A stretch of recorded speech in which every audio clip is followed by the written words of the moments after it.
እግዚአብሔር ሰውን በአምሳሉ ፈጠረው፣ ብዙ ተባዙ ምድርንም ሙሏት ብሎ ባረከው። ሆኖም ግን ሰው በደል ስላበዛ እግዚአብሔር ለእስራኤል ሕዝብ ሕግጋትን ሰጠ። አምላክን ከምንም በላይ ሰውንም እንደራስ መውደድ ሕግ እንዲሆን አዘዘ።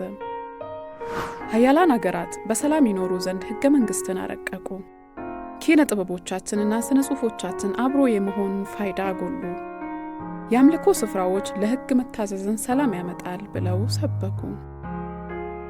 ካቶሊካዊት ቤተ ክርስቲያን በስብከተ ወንጌል በማህበራዊ አስተምህሮዋና ማህበራዊ ስራዎቿ ሁሉ ሰው ለእግዚአብሔር ክብር የተፈጠረ መሆኑን ታስተምራለች። በካቶሊካዊ ሐሳቦች ፕሮግራም የቤተ ክርስቲያናችንን ማህበራዊ አስተምህሮ እና ተግባራት እንቃኛለን።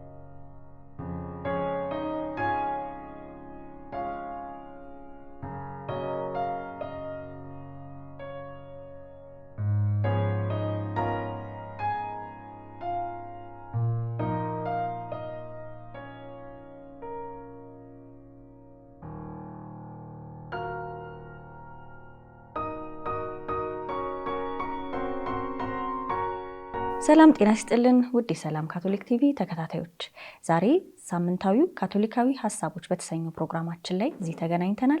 ከባለፈው ሳምንት የቀጠለውን ክፍል 2 መሪነት ላይ ያተኮረ ፕሮግራማችንን እኔና አቶ ሰለሞን ደጀኔ ልንወያይ ዳግም እዚህ ተገኝተናል።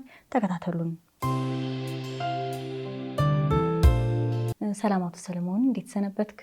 እንደማለሽ መሪ። እንግዲህ ባለፈው ሳምንት መሪነትን እየተነተንን ቆይተናል። አገልጋይ መሪነትን ደግሞ ምን ተነተንበትን ይህንን ክፍል 2 ፕሮግራማችንን ይዘን ነው የቀረብ ነው። ውይይታችንን ከመጀመራችን በፊት ግን አንድ መልእክት ለተመልካቾች ማለት ፈልጋለሁ። ቤተክርስቲያን መሪነትንና አገልጋይ መሪነትን በልዩ መልኩ ታያቸዋለች። ቤተክርስቲያን ስለ መሪነት ስትናገር እንደውም በጥቅሉ አገልጋይ መሪነትን በተመለከተ ነው የምትናገረው። አገልጋይ መሪነት መፈክር አይደለም። አገልጋይ መሪነት መንፈሳዊ ስነ ምግባርን የምንላበስበት፣ የመሪነት ኃላፊነትን የምንቀበልበት፣ ወደ ጥሪያችን የምንጓዝበት ሂደት ነው። ኃይልን፣ ኃላፊነትን የሚያሳንስ ሳይሆን እንደውም የመሪነት ኃላፊነትና ብቃታችንን በመንፈሳዊነት ዋጅቶ የሚያጠራና ለይቶ የሚያወጣ ኃላፊነት ነው አገልጋይ መሪነት ትላለች ቤተክርስቲያናችን።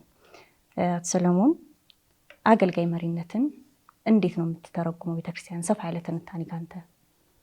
በቅድሚያ አገልጋይ መሪነት የምንለው ሐሳብ መርህ ወይም ፍልስፍና ነው፣ ራሱን የቻለ እንደው ዝም ብሎ የተቀመጠ እንዳልሽው መፈክር አይደለም፣ የምንመራበት መርህ ነው። ይህም እንግዲህ ያ መርህ ዋና የሚያካትተው የሚይዘው ሐሳብ ምንድነው? መሪነት ስልጣን ወይም ኃይል ፓወር ምንለው አይደለም። ነገር ግን መሪ በዚህ አይነት የዚህ አይነትን መርህ የሚከተል መሪ ዓላማ የሚያደርገው የተቋምን እድገት እና የተቋምን ደህንነት፣ የሰዎችን እድገት በተቋም ውስጥ ያሉ ማናቸውም የግድ ተቋም ባይሆን በቤተሰብም ቢሆን የወላጅና የልጆችን ሁኔታን በተመለከተ ማገልገልን እንዲማሩ ብዙ ምናሳያቸው ነገሮች አሉና ቤተሰብ ውስጥ የሚንጸባረቅበት ሁኔታ አለና ግን በተቋም ደረጃ ብናየው ለኛ ጥሩ ስለሚሆን በዛ ማዕቀፍ እናየዋለንና የተቋምን እና በተቋም ውስጥ ያሉ ሰዎችን እድገት ማዕከሉ ላይ አድርጎ የሚመራ ሰው ነው እና የማህበረሰብን ተጠቃሚነት ማዕከል ያደረገ አቅጣጫ የሚሰጥ ነው የአገልጋይ መሪ የምንለው። የአገልጋይ መሪ ብቃቱ የሚለካው ባስመዘገበው ውጤት በስኬቱ ሳይሆን ስኬትና ውጤት ብቃት ችግር አለው ማለት አይደለም። ነገር ግን የሚመዘነው ተገልጋዮች ምን ያክል ጤናማ ሆነዋል፣ ምን ያክል ነፃ ሆነዋል፣ ምን ያክል የበለጠ ተቋም ውስጥ ያሉ ሰዎች ምን ያክል የበለጠ ክህሎት አዳብረዋል፣ ምን ያክል ተቋሙ የኔ ነው ብለዋል፣ ተቋሙ የኔ የሚል ስሜት አዳብረዋል እና የሰዎችን ሁለንተናዊ ለውጥ ማዕከል ባደረገ መልኩ የሚሰራ መሪ ነውና ያ አገልጋይ መሪ ምንለው የሚለካው በውጤቱ ሳይሆን በፍሬው፣ በስኬቱ ሳይሆን በፍሬው። ስኬትና ፍሬ ውጤት በጣም ይለያያሉና ምናልባት በጣም ብዙ ስኬታማ ሰዎች ልናገኝ እንችላለን፣ ልናውቅ እንችላለን፣ ስኬታማ መሪዎች። ነገር ግን ፍሬያማ ላይሆኑ ይችላሉ። ምክንያቱም ውጤት እና ወይም ስኬት ከምናገኘው ከምርት ከፕሮዳክት ጋር የተያዘ ብቻ ነው። ፍሬ ግን ተቋሙ እንደ ተቋም ከሰውየው ውጪ ህልውና ያለው መሆኑ ሰዎች ያንን በዛ ተቋም ውስጥ የሚገለገሉ በዛ ተቋም ውስጥ የሚያገለግሉ የዛ ተቋም ደግሞ ምርቶች ወይም ውጤቶች ተጠቃሚ የሆኑ ሁሉ ለዛ ያላቸው እይታ በጣም አዎንታዊ ከሆነ የተቋሙ ሰራተኞች ደግሞ ለዛ የኔነት ስሜት ካላቸው ያ ፍሬ ነው ማለት እንችላለን እና ትልቅ ቁም ነገሩ እዛ ላይ ነውና በዚህ ይለያል ማለት እንችላለን። ምናልባት ደግሞ ባለፈው ሳምንት ከጠቀስኩት የመጽሐፍ ቅዱስ ቃል ጋር ማስተሳሰሩ ጥሩ ይሆናል። ከእናንተ መካከል ታላቅ ሊሆን የሚፈልግ የእናንተ አገልጋይ ይሁን ይላል የሚለው በማቴዎስ ወንጌል ምዕራፍ 10 ቁጥር 43 የምናገኘው ይሄ በቃ አንኳር ሀሳቡ ይሄ ነው። ጥሩ እንግዲያው አገልጋይ መሪ በዚህ ስሜት የሚመራ ከሆነና ለቅድም ለጠቀስካቸው ፍሬ ለስኬት ብቻ ሳይሆን ለፍሬ የሚተጋ ከሆነ እንደው ውይይታችን መሀል ይህንን ሀሳብ ላንሳ። እንዲሁ አሁን ነው የመጣልኝ። አገልጋይ መሪ ሲሆን እንደው የአብሮት ያሉትን የተገልጋዮችን ስሜት ግድ የሚለው አይነት ከሆነ መስሪያ ቤቱን ወይም ተቋሙንም ሆነ ቤቱን ሲመራ ለግቡ ብቻ አተኩሮ የዕለት ዕለት ምን ተከሰተ፣ ምን አልተከሰተ፣ ምን ጎደለ ከሚለው የዕለት ዕለት ተግባር ወጥቶ ስሜትን የሚኮረኩር ነገር ውስጥ የሚሳተፍ ከሆነ እንደው ጫንቃው ላይ አይበዛበትም? ምናልባት ይመስላል እንደዚህ። ነገር ግን ምንድነው ትልቁ ነገር ባለፈው ሳምንትም ያነሳ ነው ከዚህ ውጭ አይደለንም። ምናልባት ባለፈው ሳምንት ጠቅለል ባለ መልኩ አነሳ ነው፣ እዚህ ውስጥ አልገባንም እንጂ ሂደታችን ወደዚህ ወደ አገልጋይ መሪነት እንዲወስደን ብለን ነበረ በአጠቃላይ ስለ መሪነት እንነጋገር የነበረውና እዛ ላይ አስተውለሽ ከሆነ ታስታውሽ ከሆነ ያነሳነው ነገር ምንድነው አብሮ የሚጓዝ ሲደክሙ ትከሻቸውን መታ ያደረገ የሚያበረታታ የበረቱት ደግሞ ሌሎችን እንዲያግዙ የሚያደርግና አንቺም ከመጽሐፍ ቅዱስ ጋር ያይዘሽ የጠቀስሽው አለ ከፊት ከመካከልና ከኋላ ከፊት የሚሆንበት ጊዜ አለ፣ የሚቀላቀልበት ጊዜ አለ፣ ከኋላ የሚሆንበት ጊዜ አለ እና የወቅቱ ሁኔታ ይወስነዋልና ሁሉ ጊዜ ከፊት አይደለም፣ ሁሉ ጊዜ መካከል አይደለም፣ ሁሉ ጊዜ ከኋላ አይደለም እና ስለዚህ ያ ምንድነው ሙሉ እይታ ይሰጠዋል። ሙሉ እይታ ይሰጠዋል። ከፊት በሚሆንበት ጊዜ አቅጣጫ ያሳያል፣ ይከተሉታል። መሀል በሚሆንበት ጊዜ የደከሙትን እጃቸውን ይዞ አብሯቸው ይጓዛል። ከኋላ ሆኖ ደግሞ በጣም ወደ ኋላ አብሯቸው በሚቀላቀልበት ጊዜ ያግዛል፣ ያበረታል፣ ያነሳሳል፣ አብሮ ይሄዳል። ከኋላ በሚሆንበት ጊዜ ወደ ኋላ የቀሩትን በድክመታቸው አበርትቶ ገፍቶ መሀል እንዲሆኑ ያደርጋልና ይሄ ትልቁ ተሰጥኦ ነው። ስለዚህ ሁሉ ነገር ይሆንበታል ሳይሆን መሪ ሆኖ ሁሉ ነገር የሚያይበት ጊዜ አለ፣ የሚቀላቀልበት ጊዜ አለ፣ ከኋላ ሆኖ ደግሞ የሚያነሳበት ጊዜ አለ። ከዚህቹ ስዕል ሳንወጣ ተገልጋዮቹን እናስብ። ቤተሰብም የቤተሰብ መሪም ከሆነ የቤተሰብ አባላትን፣ የተቋም መሪ ከሆነ የተቋሙ ሰራተኞችን፣ የትላልቅ ተቋማት እንደ ቤተክርስቲያን ያሉ ከሆኑ ደግሞ ምእመናንን እና ውስጥ ያሉትን ገዳማውያን እናስብና ይህንን አገልጋይ መሪ አሁን እየሳልነው እንድንሄድ ነው። ይህንን አገልጋይ መሪ እንዴት ነው እነሱ አላደል አካምፓኒ የሚያደርጉት? አብረው ለመጓዝ ራሳቸውን ሬዲ ሊያደርጉ የሚችሉበት መንገድ ሊኖር ይገባል ባይ ነኝ። እንደው እንዲህ ነው ብለን አሁን ባንተነት ነው እንትናችን ስለ አገልጋይ መሪነት ስለ መሪው ብቻ ስለሆነ እነሱም የመሪነት ሂደቱ ላይ ድርሻ ያላቸው ይመስለኛል። ልክ ነው። ምናልባት በቀጥታ እንደው ግንኙነቱን ላናይ እንችላለን። ነገር ግን መሪ ማንነቱን በደንብ እንደዚህ ከሰዎች ጋር በሚቀላቀልበት ጊዜ ወይም በተለያየ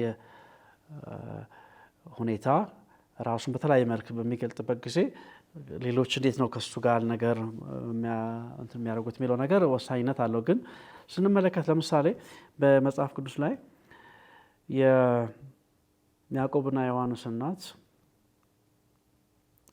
ጌታን ታጠይቃለች። ያው ልጆቿ ተስፋ አድርገው ይመስለኛልና መሪነት የሚለውን ነገር አንዳንድ ጊዜ ስዕላችን ይበላሻል እና ምንድን የጠየቀችው ልጆቿን ስልጣን እንዲሰጣቸው ነበር የጠየቀችው። በኋላ መንግስትን በምታቋቁሙበት ጊዜ በሚል እንዳልሽው አንዳንድ ጊዜ የግንዛቤ ችግር የሚያጋጥምበት ጊዜ አለ። መሪው የሚናገረው ከፊት ሆኖ በሚናገርበት ጊዜ በሚመራበት ጊዜ በቃ ልክ ከበላይ የሚሆን የሹመትን የተሿሚነትን ተሰያሚነትን ማሰብ ሊያጋጥም ይችላል። ጌታ በጣም ደስ የሚል መልስ ነው የሰጠው። በዛ ሰዓት የኔ አይደለም ይሄን ማድረግ ያን ጽዋ ቀምስ ትችላላችሁ ወይ በቃ ብዙ እንትን አለው እና ያ ምንድነው አንዳንድ ጊዜ ግንዛቤ ስህተት በሚያጋጥምበት ጊዜ ዘራፍ ማለት አያስፈልግም። መሪው ትልቅ ጥበብ ያለው ሰው ከሆነ ያ ግንዛቤ ልክ እንዳልሆነ አሳይቶ ግን ትህትና እንዲላበሱ በማድረግ የሱ ትህትና የመረገጥ የመነጠፍ ሳይሆን የማብቃት አብሮ የማሰብ እያንዳንዱ ዋጋ አለው የሚለው በቤተክርስቲያን መርህ ምናልባት ሰብሲዲያሪቲ የምንለውን ትናንሽ አካላትም የራሳቸው ድርሻ አላቸው፣ ግለሰቦች ድርሻ አላቸው፣ ትናንሽ ተቋማትም ድርሻ አላቸው የሚለውን ያሰማናል በደንብ። ምክንያቱም እንደ መሪ ሁሉ ቦታ እንዳልሽው ቅድም ሊገባ አይችልም፣ መግባትም የለበትም። ትልቁ መሪ ራእዩን ያስቀምጣል፣ ከበላይ ሆኖ ይቃኛል። ሲቀላቀልም ያቺን ትናሿ ነገር እቺ ጎደለች ጠመመች ለማለት ሳይሆን ለማበርታት ከራእዩ ጋር መሄዱን ለማረጋገጥና ማን ምን አይነት ነገር ማድረግ እንዳለበት አቅጣጫ ለመስጠት ነው። ከኋላም በሚሆንበት ጊዜ የደከሙትን ለማበርታት እንጂ በጎደለ ስራ ለመስራትና እንደ መሪ እንደ በተቋም ብናየው እንደ አንድ ስራ አስፈጻሚ ቤት ውስጥ ጽዳት ጉድለት ቢያጋጥም ሄዶ ጽዳት ሊሰራ ወይ ደግሞ ጽዳት ሰራተኛ ሊቆጣጠር አይደለም የሚሆነው። ጠቅላላ አገልግሎት ኃላፊውን ጽዳት ጎድሏልና ጽዳት ሰራተኞችን አንቀሳቅስ እንዴ ለምን እንደዚህ ይሆናል ብሎ ይጠይቀዋል እንጂ እሱ ወርዶ ጽዳት አያሰራም። ስለዚህ ያንን ነገር እይታ ግንዛቤ ችግር በሚያጋጥምበት ጊዜ ማበርታት እንዴት መሆን እንዳለበት መንገር አስፈላጊ ነው እና ይሄ በዚህ መልክ እንግዲህ መሪው አብሮ የመጓዝ ሁኔታ ብዥታን በሚፈጥርበት ጊዜ ልክ ጌታ ኢየሱስ ክርስቶስ ለያዕቆብና ለዮሐንስ እይታቸውን ማስተካከል እንዳለባቸውና እንዴት መሆን እንዳለባቸው ሲያስረዳቸው ማን ደግሞ ያን ቦታ እንደሚሰጥ በገለጸላቸው ጊዜ አብረው መጓዝ ቀጠሉ። አብረው በቅሬታ አይደለም፣ አብረው እስከ መጨረሻው ድረስ ሄዱ፣ ጸኑ። ስለዚህ በጽናት እንዲጓዙ የማድረግም የመሪው ብቃት እዛ ላይ ይታያል ማለት ነው። መሪነት አገልጋይ መሪነት መስቀል ነው ማለት እንችላለን። እንግዲህ መስቀል የሚለው እንዴት ነው የምንተረጉመው?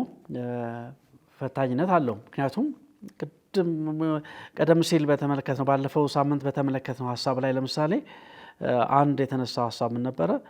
ካለን ባህል ከምንሰጠው ቦታ የምንሰጠው ክብር ሰዎችን የማራቅ እንትን አይፈጥርባቸውም የሚል ነገር ነበረ። እንፈተናለን። አንዳንድ ጊዜ ሰዎች እንኳን ባያረጉ አንዳንድ ጊዜ በብቃት በመምራት ምክንያት አንድ ሰው በጣም ስሙ ገኖ ይወጣል።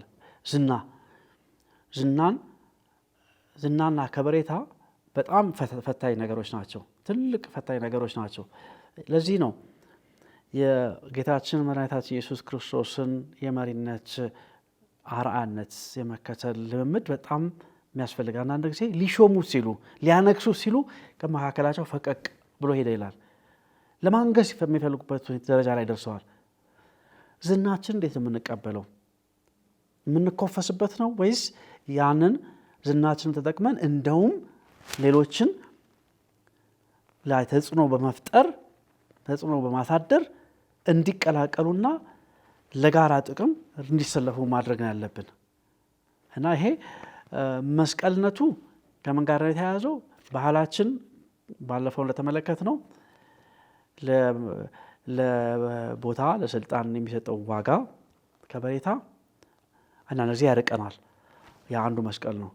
ሁለተኛ በጣም ሲጨበጨብልን አደጋ ነው።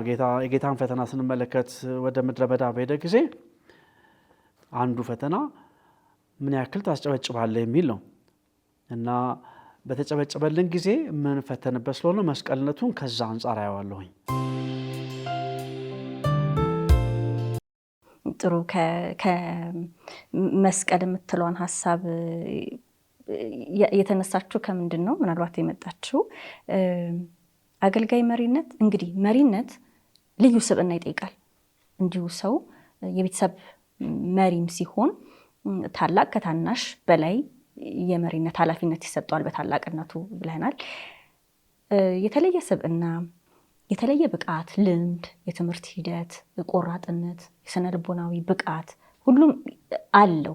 ያ ሁላ እያለው ያ መሪ አገልጋይ መሪ የሆነ ቀን በእነዚህ ነገሮች ሁሉ ታጅቦ ወደ ትህትና ለመውረድ ይገደዳል እና ያ መስቀል ነው። ወደዛ ሽፍት የመቀያየር ሳይሆን ሁለቱንም የመላበስ መሪነቱንም አገልጋይ መሪነቱ ደግሞ መሪነቱን እንዲሸፍን አድርጎ የማውጣት ሂደቱን የአገልጋይ መሪነትን ባህሪያት ቀደም ሲል ጠቅሰህልን ነበረ።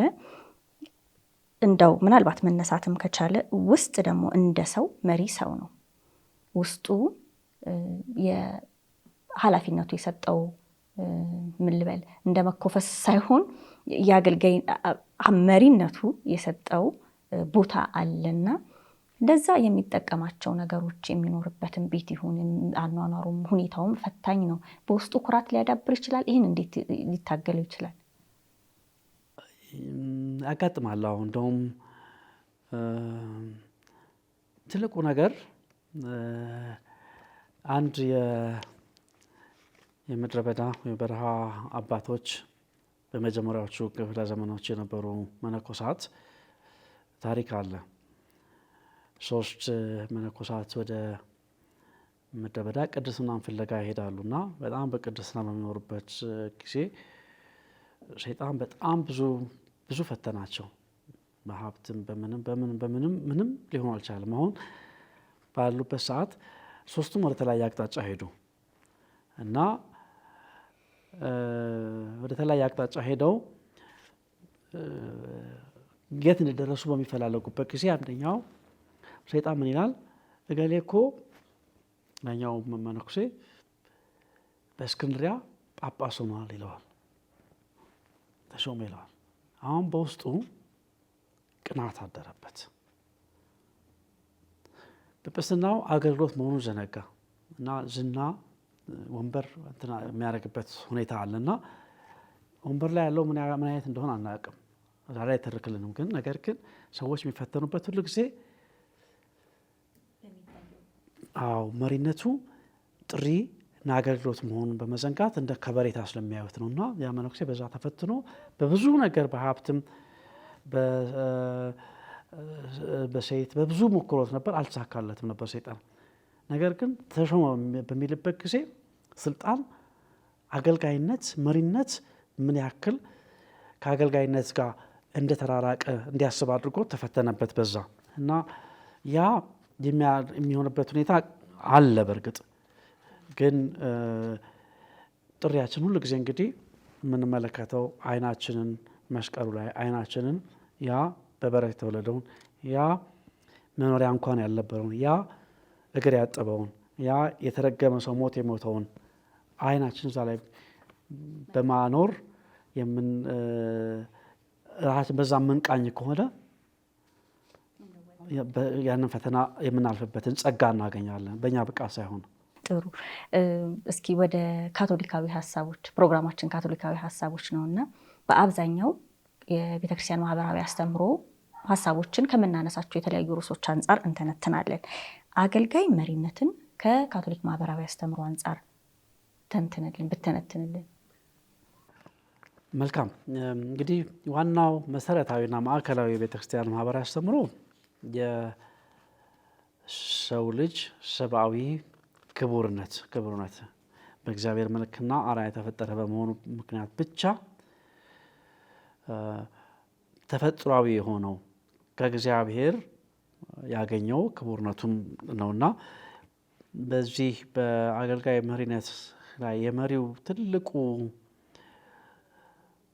ብቃት የእያንዳንዱን ሰው ክቡርነት ማየት፣ የእያንዳንዱ ሰው ክቡርነት በመቀበል እያንዳንዱ ሰው ዋጋ አለው ብሎ ማሰብ ነው። የሚያስብ መሆን አለበት አገልጋይ መሪ። እያንዳንዱ ሰው ይሰማል፣ ይደመጣል፣ ለማደግ ይደገፋል፣ ማደግ ባለበት ደረጃ ይደገፋል። ከታች ዝቅተኛ ስራ ልማድ ዝቅተኛ ከምንላቸው ከማይሰጣቸው ስራ አንስቶ እስከ ትልቁ ድረስ ያሉት እስከ ማናቸውም ከፍተኛ ማዕረግ እስካላቸው ድረስ ያሉት ሁሉም ዋጋ አላቸው። እንደውም አንድ በጣም የማደንቀው አንድ ሰው አለ በአውሮፓ ረጅም ጊዜ የሐኪም ቤት ዳይሬክተር ነበረ። ብራዘር ነው። ረጅም ጊዜ የሐኪም ቤት ዳይሬክተር ነበር እና በዛ ሐኪም ቤት እሱ ዳይሬክተር በሆነበት ኃላፊነቱን ሲቀበል አስተዳደራዊ ዳይሬክተር ነው፣ የሕክምና አይደለም። ያንን ኃላፊነት ሲቀበል ከዛ በፊት በሐኪሞችና በድጋፍ ሰጪ ሰራተኞች መካከል የደረጃ ልዩነት ነበረ። ሐኪሞቹ የትም ቢሮ ገብተው የሚፈልጉት ዕቃ ካለ ይሄ ለኔ ቢሮ ፈልገዋለሁ ካሉ በቃ መብታቸው ነው። እሱ ያን ነገር በፍጹም አንተ ሐኪም ነህ፣ በሙያህ ብቃት አለ፣ ጥሩ ነው። ነገር ግን ጽዳት ሰራተኛዋ የማታጸዳ ከሆነ አንተ ኦፕሬሽን ማድረግ አትችልም፣ ቀዶ ጥገና መስራት አትችልም ያለ ጽዳት ሰራተኛ። ያለ ሂሳብ ሰራተኛ አንተ ደሞዝ አይከፈልህም። ስለዚህ የምትፈልገው ነገር ካለ ጠይቅ፣ መጠየቂያ ቅጽ አለ፣ በዛ ሞልታ አስገባ፣ የምትፈልገው ዕቃ ለቢሮ ይሟላልሃል እና ቢሮውን አስተካከለው። እና ይሄ ትልቅ እያንዳንዱ ድርሻ እንዳለው የሚያሳይ ክቡርነቱን ይገልጻል ማለት ነው። ሌላ የጋራ ጥቅምን ቀደም ብለን ተመልክተናል። ባለፈው ሳምንትም ያየነው ነገር መሪ ትልቁ ነገሩ ለተቋሙ እና ለማህበረሰቡ የጋራ ጥቅምና እድገት ያተጋል ነው እና ለሁሉም እድገት፣ ለተቋሙ እድገት፣ ለሰራተኞች እድገት፣ ለማህበረሰቡ መጎልበትና የሁሉንም ጥቅም የማህበረሰቡን ጥቅም የማሳደግና የማጎልበት ያንን የሚያስቀድም ነው። ስለዚህ ይሄ ኮመን ጉድ የሚለው የጋራ ጥቅምን ማህበረሰብን የጋራ ጥቅም ያስቀድማል። ሌላ አሁን ቀደም ብዬ የተናገርኩት የዛ የሐኪም ቤቱ ዳይሬክተር ሐኪሙ ከጽዳት ሰራተኛዋ ጋር ትስስር አለው ማስተው ብሎም እንጂ ትልቁ የቀዶ ጥገና ስፔሻሊስት ጽዳት ሰራተኛ ከሌለች እሱ ምንም ከንቱ ባዶ ነው። የእሱ እውቀት ብቻውን ያ ሳኒታይዝድ መሆን ያለበት ክፍል ንጹህ መሆን ያለበት ከባክቴሪያ ነፃ መሆን ያለበት ክፍል ከባክቴሪያ ነፃ ሊሆን አይችልም። እና ያ እንዲሆን የጽዳት ሰራተኛ ያስፈልገዋል። ይከፈለው ዘንድ የሂሳብ ሰራተኛ ያስፈልገዋል።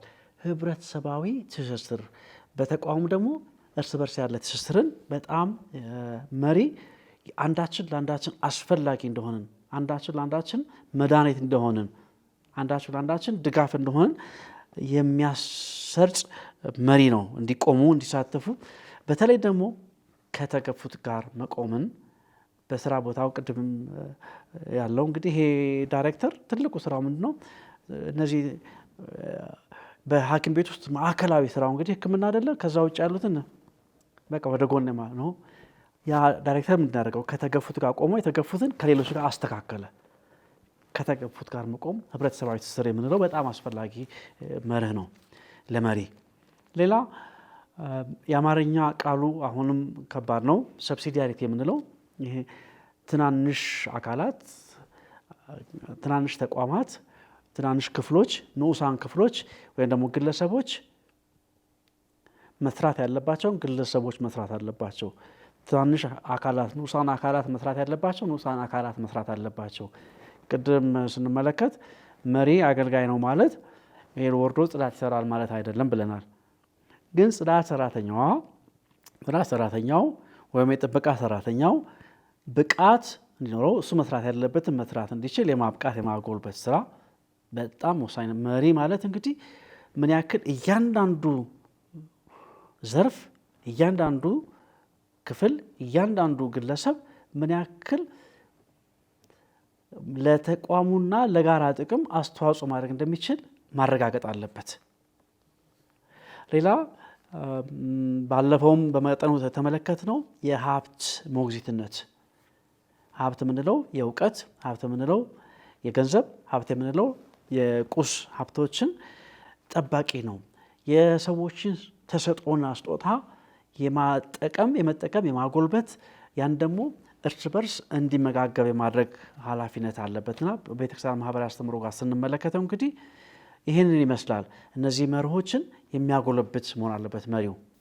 ጥሩ። የቤተክርስቲያን ማህበራዊ አስተምህሮና አገልጋይ መሪነት እንደውም የቤተክርስቲያን ማህበራዊ አስተምህሮ በተቋማት ውስጥ ሊተገበር የሚችለው የአገልጋይ መሪነት መንፈስ በበዛ ጊዜ ነው፣ ወይም መለኪያው የአገልጋይ መሪነት ነው ማለት ይቻላል። እንግዲህ ወደ ክፍል 2 የማጠቃለያ ሰዓት ላይ ነው የምንገኝ ያለነው። አቶ ሰለሞን በአንተ በኩል አገልጋይ መሪነትን በተመለከተ የምትለን ነገር ካለ እድል ልስጥ። መልካም። እንግዲህ መሪ የፍቅር ሰው መሆን ይኖርበታል እና ትህትናን የተላበሰ ትህትናው የመረማመጃ ወይም መረጋገጫ ለመሆን ሳይሆን ትህትናው ሌሎች በሱ እንዲደገፉ፣ ሌሎች በሱ ላይ ወይም በሷ ላይ እምነት እንዲኖራቸው ለማድረግ መሆን አለበት እና የአገልጋይ መሪነት በወንጌል የተመሰረተ በቤተክርስቲያን ማህበራዊ አስተምህሮ የተቃኘ አስተሳሰብ ነው። ያ ማለት እንግዲህ ደግሞ ባለፈው ሳምንት እንደተመለከት ነው አንድ ላይ በምናጠቃለው ጥሩ ይሆናል። ለብቻው ይሄንን ከምንመለከት ከማዕረግ ጋር በተያያዘ ከቦታችን ካለንበት የደረጃ ጋር በተያያዘ ያሉ ሀሳቦች ጋር ያለንን ቁርኝት ቆም ብለን እንድንመረምር እኔ ዶክተር ነኝ፣ እኔ ካህን ነኝ፣ እኔ ጋዜጠኛ ነኝ፣ እኔ ኢንጂነር ነኝ። ነገር ግን ያ የኔ አንድ እንደ ቤተክርስቲያን አገልግሎት በክህነት ይሁን በምንኩስና ጥሪ ነው፣ የተቀባሁት ነው፣ በቃል ኪዳን የማደርገው ነው። እንደ ባለሙያ እንደ ኢንጂነር ወይም እንደ ሐኪም እንደ ሂሳብ ሰራተኛ እኔ እሱን አይደለሁም። እኔ እውቀቴ፣ እኔ ጉልበቴ፣ እኔ ሀብቴ አይደለሁም። ስለዚህ እኔ አሁንም መልሰን ማሰብ ያለብን በእርሱ ደስ የሚለኝ የምወደው ልጅ ይሄ ነው የሚለው ቃል ለጌታ ኢየሱስ ክርስቶስ እንደተነገረው ለእኔም የተነገረልኝ መሆኑ መጀመሪያ ብቅ በመቀበል እነዚህ ሁሉ እውቀቶች፣ እነዚህ ሁሉ ሀብቶች ዶክተርም ብሆን ኢንጂነርም ብሆን ሂሳብ ሰራተኛ ብሆን ወይም ጽዳትም ሰራተኛ ብሆን ሁሉም ነገር ከእግዚአብሔር ያገኘሁት እንደሆነ እረዳለሁና ስራዬን በፍቅር እሰራለሁኝ። እንደ መሪ ደግሞ እዚህ ቦታ ላይ ያስቀመጠኝ እግዚአብሔር መሆኑን በማሰብ ያ መሪ በበረት የተወለደውን በመስቀል የተረገመ ሰውን ሞት የሞተውን እግር ያጠበውን የምሰብክ የምኖር እናም በማለት በማሰብ እንዲሆን አስፈላጊ ነው። እንደ ክርስቲያን ራሳችን እንድንጠይቅ የቀረበ ጥሪ ነውና ክብር፣ ሰብአዊ ክብርን በማሰብ ሁሉ ሰው ክቡር እንደሆነ በማናቸውም ደረጃ ላይ የሚገኙ የተሰጠን ባለን እንደ መሪ ባለንበት ቦታ ምክንያት የምናገኛቸው እድሎች ፕሪቪሌጅ የምንላቸው ነገሮች መብቶቼ ሳይሆኑ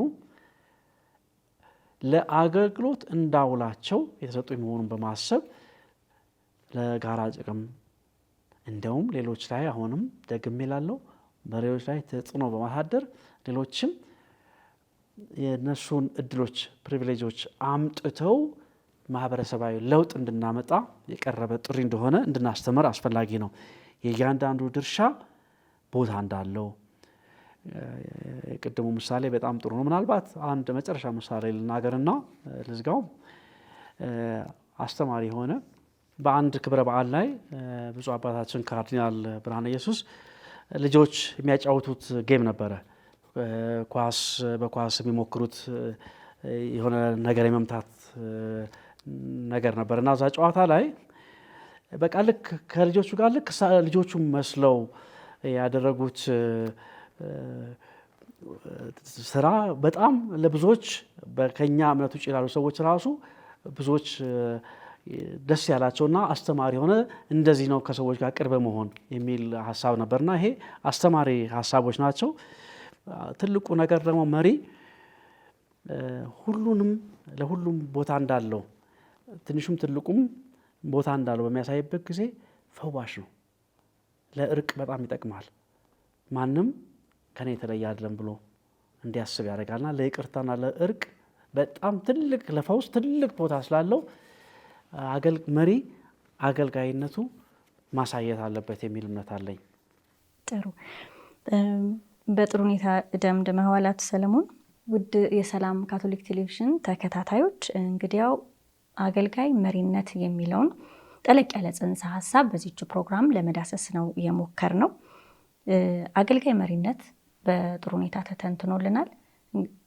እንደኔ አቶ ሰለሞን የውስጥ ለውጥ የሚፈልግ ነገር እንዳለ ይሰማኛል። ብዙ መሪዎች አሉ በቤተ ክርስቲያናችን ውስጥ አባላት የሆኑ ካቶሊካውያን፣ ሌሎችም ደግሞ የሰላም ካቶሊክ ቲቪ ተከታታዮች በመሪነት ኃላፊነት ላይ ያሉ በትንሽ እስከ ትልቅ የውስጥ ለውጥን የሚያነሳሳ ውይይት እንደሆነ ሌሎች ባለኝ ሀብትና ክብር እንዴት ይመለከቱኛል ሳይሆን ምን ለማድረግ ነው የተጠራሁት፣ ጥሪ ምንድን ነው፣ አገልጋይ ነኝ የሚለውን ስያሜ ይዘው እንዲጓዙ የሚያበረታታ ነው።